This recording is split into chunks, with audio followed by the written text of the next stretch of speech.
नमस्कार। मैं doctor N Pandey, homeopath. आज एक नए विषय पर बोलने जा रहा हूं जो बड़ा ही कॉमन है। वो है सीओपीडी, क्रॉनिक पल्मोनरी डिजीज। यह फेफड़ों और श्वसन तंत्र की से संबंधित बीमारी है। इसके लक्षण में ज्यादा कफ बनना होता है। कभी कभी पीला हरा कफ आता है। धड़कन तेज होती है, ट्रैकीकार्डिया मिलती है, हाइपोऑक्सिया की कंडीशन मिलती है, मैंने श्वसन पूरा नहीं होता है, ऑक्सीजन की कमी रहती है। पल्स ऑक्सीमीटर से अगर मेजर करें तो मरीज ड्राउजीनेस फील करता है, जिसे नशे में हो, इस तरह की उसकी स्थिति होती है। श्वास से एक विशेष अम्लीय गंध आती है, एसिडिक टाइप। चेस्ट में कंजेशन होता है और सांस लेने में छोटी छोटी सीटी टाइप बजती है, घरघराहट रहती है। इसका कारण होता है दो तरह का। एक तो इन्फेक्शन और एलर्जी, दूसरा नम वातावरण में रहना, धूम्रपान और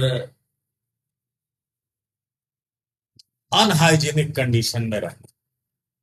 यह ज्यादातर बुढ़ापे में, हार्ट की बीमारी में, एनीमिया कंडीशन में, टैकीकार्डिया में मिलता है।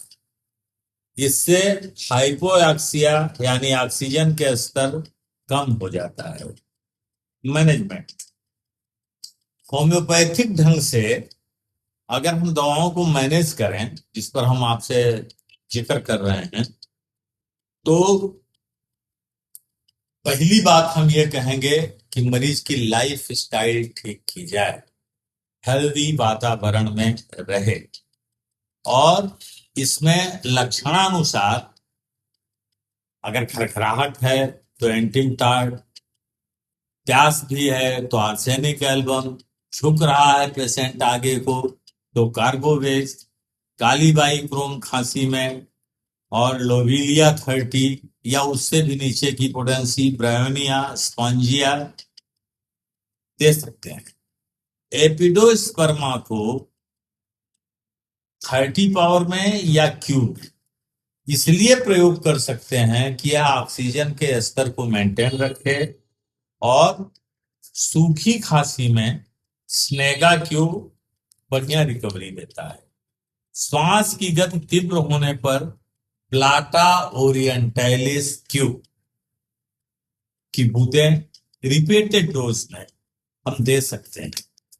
और अगर मरीज को हेल्दी डाइट दिया जाए, स्वस्थ वातावरण दिया जाए, और यह व्यवस्था की जाए कि वो सीलन युक्त वातावरण में न रहे, तो यह बीमारी कंप्लीट क्योरेबल है। ऐसा हमने अपने 40 वर्ष के प्रैक्टिस में देखा है। धन्यवाद। मिलते हैं फिर किसी दूसरे टॉपिक पर।